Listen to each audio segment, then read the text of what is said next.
What's up YouTube, Amy here. For this video we are going to be doing a comparison between an anime and its manga counterpart. Now the anime in question is the Corda Prima Passo. Here's its counterpart, which is what I just got done reading earlier today. This is the actual manga, which is 17 volumes long and 75 chapters. Now the question that we're going to answer tonight, hopefully, is this: which is actually better? Did the manga do its job better, or did an anime, which is about a third its length, do the better job? That's the question. This is like answering the question, which is better?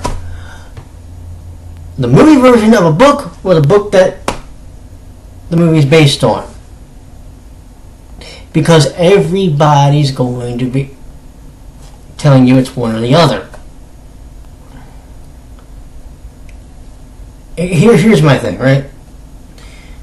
I'm okay if a manga is going to be a long series, if it does the job and gives me a gratifying ending.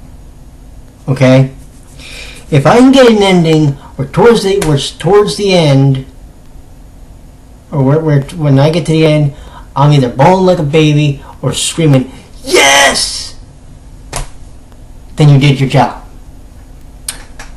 If I read the ending and I leave myself going, "What the fuck happened there?" then I'll have this really bad problem where I want to go right to the goddamn author and go, "How could you leave an ending like that?"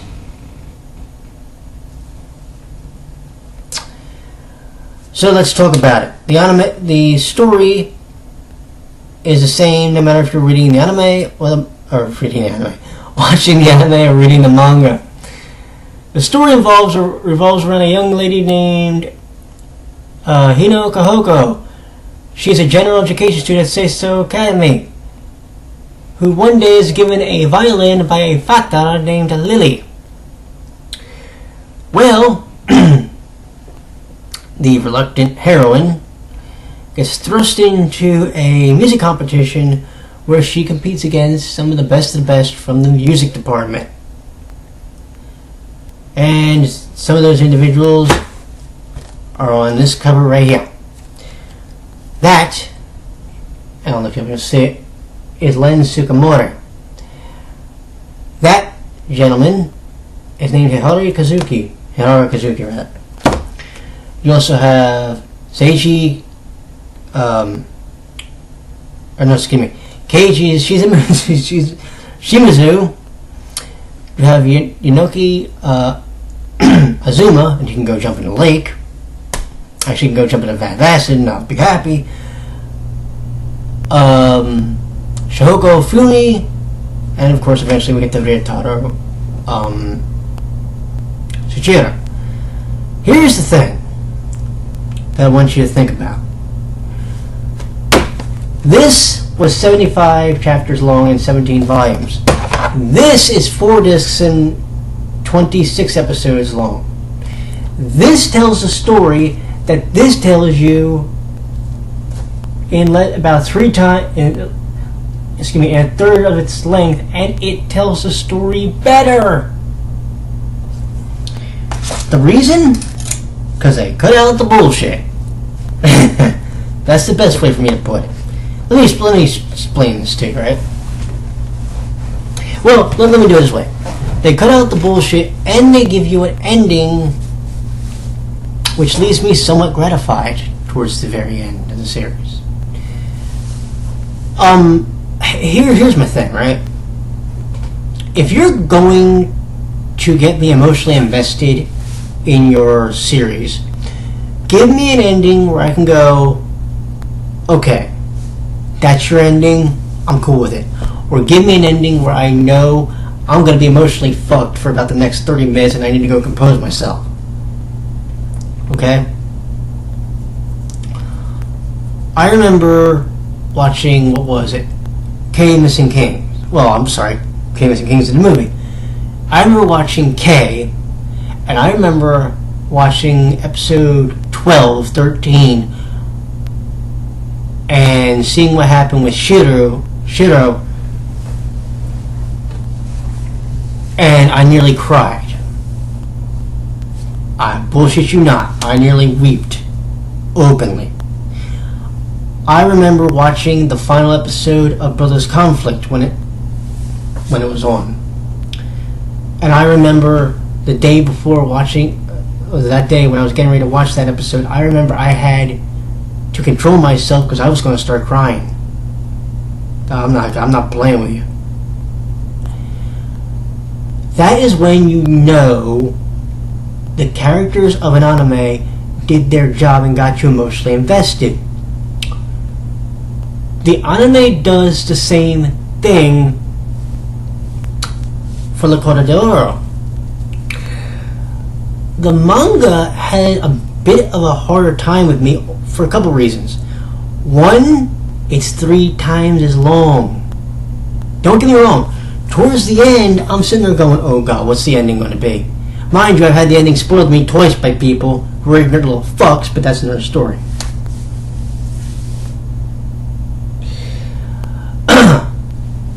When I got to the ending of the manga, I can tell you right now, I felt a bit underwhelmed. And it has nothing even to do with the fact that people have outright told me what the ending was. It was because, to me, when I read the ending, it didn't even really feel like the way it was explained to me. Okay? What it felt like to me was nothing really happened.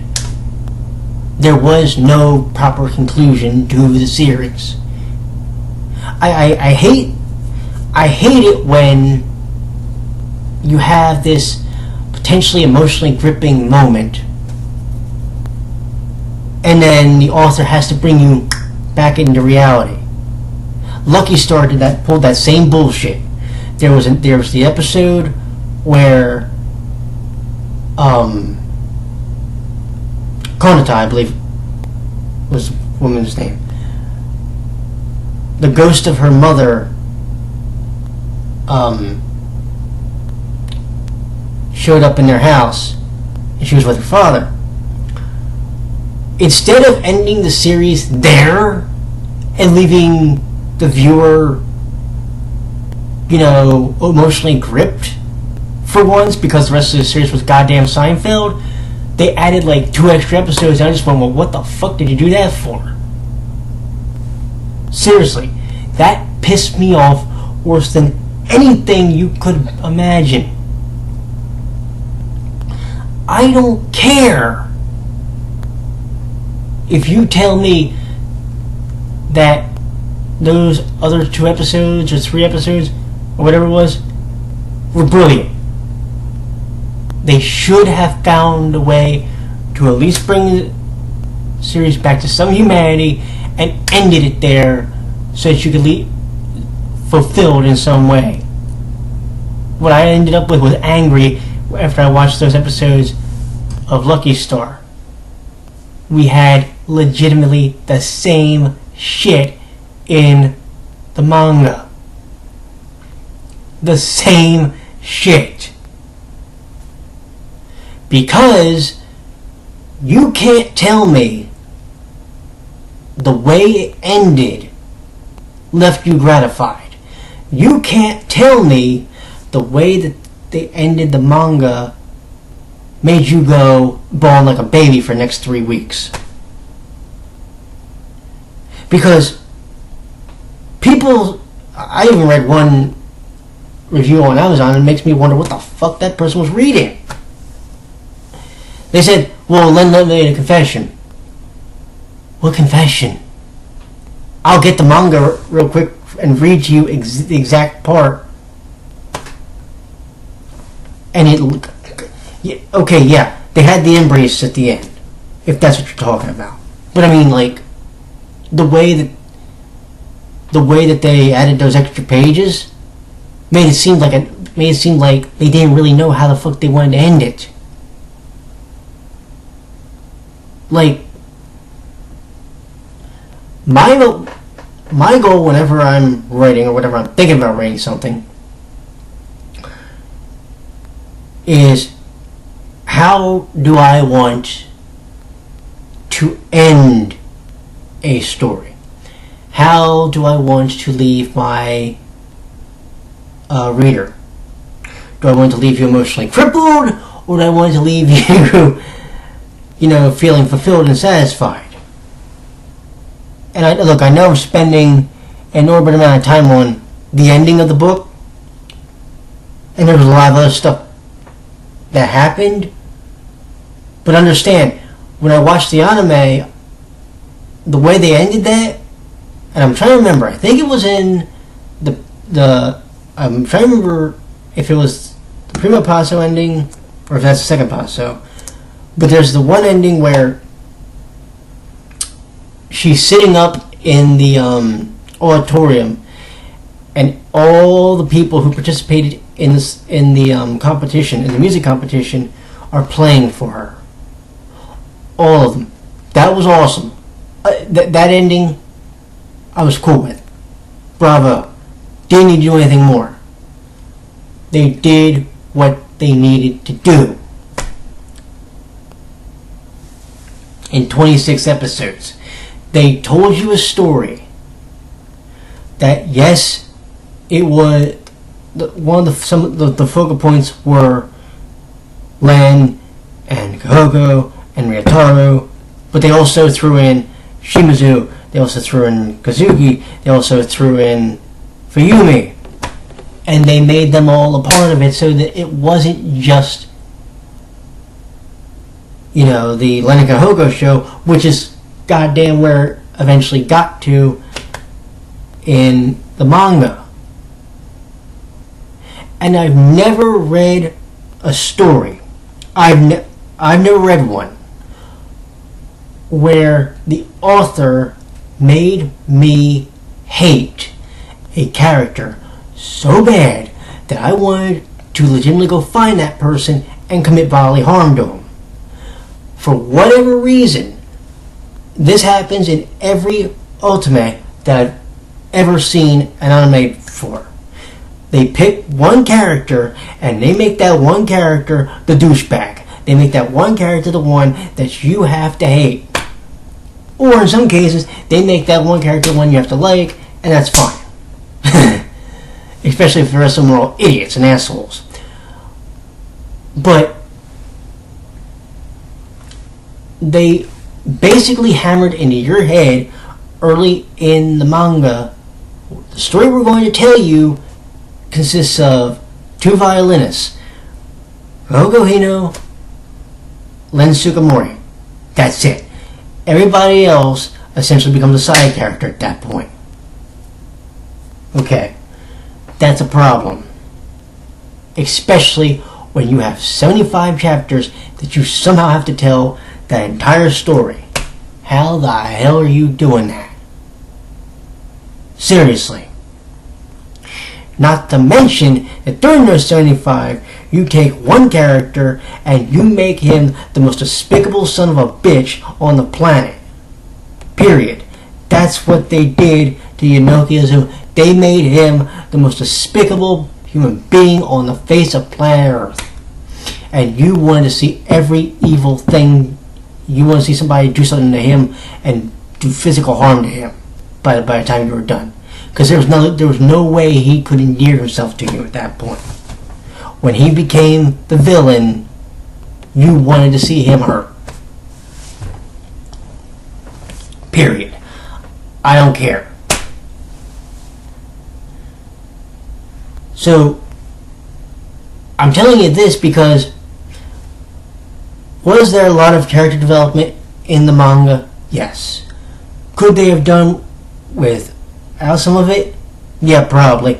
The best part was they're in Shoko's residence because they're staying for a summer for a training camp,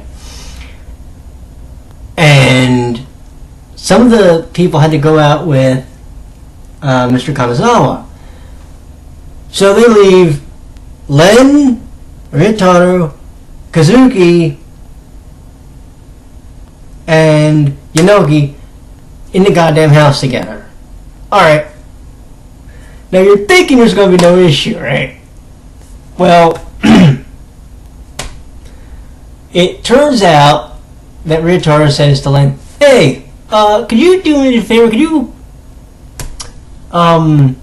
Could you heat these things up in the microwave real quick?" And Len's like, "Huh?" He's like, "Just do it." So Len's got that look. Not like 5 or 10 minutes later, Ryotaro was cooking fried rice for everybody because apparently Len didn't know the difference between a stove and a microwave. I bullshit you not. He had one job, and he fucked it up. That's where my line of during the whole thing goes. You had one job, Len. And I'm sitting there going,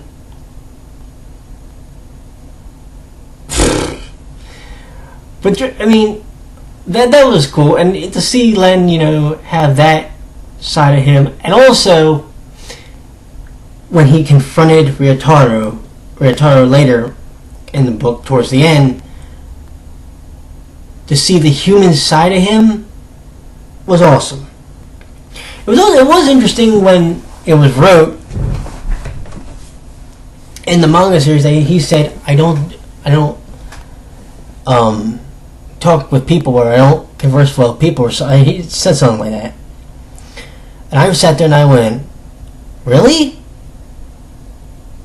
I was a bit surprised that they allowed Len to be like that, to be honest, because it made him seem more human, which was good, but at the same time it was like, wow, and I will admit, I wish they had gone that far into his character development in the anime, but the way they handled it was fine, as far as I'm concerned.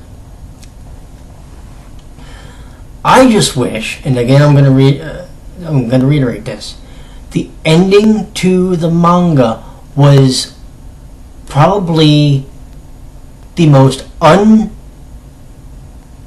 it left me feeling empty, to be perfectly goddamn honest. The one that I read. Somebody might tell me there's a different ending, and which I'm going to say, well, why the fuck did I get this ending then? But the ending that I read was like, seriously. If you're going, so let me say it like this. Let me try to wrap this video up quickly. If you're going to deal with this, okay? If you're going to watch this, and you're going to read this, understand the following. This is 75 chapters. You're going to need a bit of an investment into it, because there's a lot of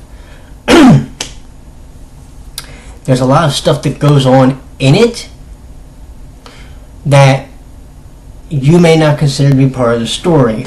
And trust me, there was a lot of it that I kind of read and I just kind of went, really? I think they could have done it in 50, accomplished what they wanted to. Aside from the fact that when you get to the character from Primo Passa, Aoi Kaiji, they don't really go too much into him, I don't think. Because you see, his whole thing was that, he transferred to the school because of Kahogo. Well, that's great. What other reason was there? I will say this. I'd be remiss actually if I didn't mention this, because then I'd make a separate video. The one thing I did want to bring up about some character development, the issue between Ryotaro and Len, and almost in many respects, the way that the Gen Ed and the music department had, I don't want to call it a rivalry because that would be disingenuous, but the way they're, I don't know what you want to call it, because I guess it kind of is a rivalry, but the way that they dealt with that topic about the wall being built, because there's a wall that separates the two departments, and the fact that Ryotaro actually openly called everyone in the music, not just Len, the entire department, he referred to them as snobs. Mind you, there were some good people in there, like Kazuki, Shoko, Keiichi. You know, not everybody in there was a complete jerk. The Inoki guard, okay, that's another story. But he literally, he basically blanket statement called the entire department snobs. And I just sat there and I went, what the fuck? It was literally like a boiling point and a flashpoint, like you were waiting for something really major to happen.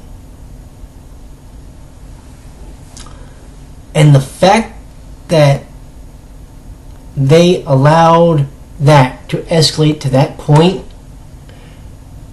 okay, yes, that was important. That was an important part of the story.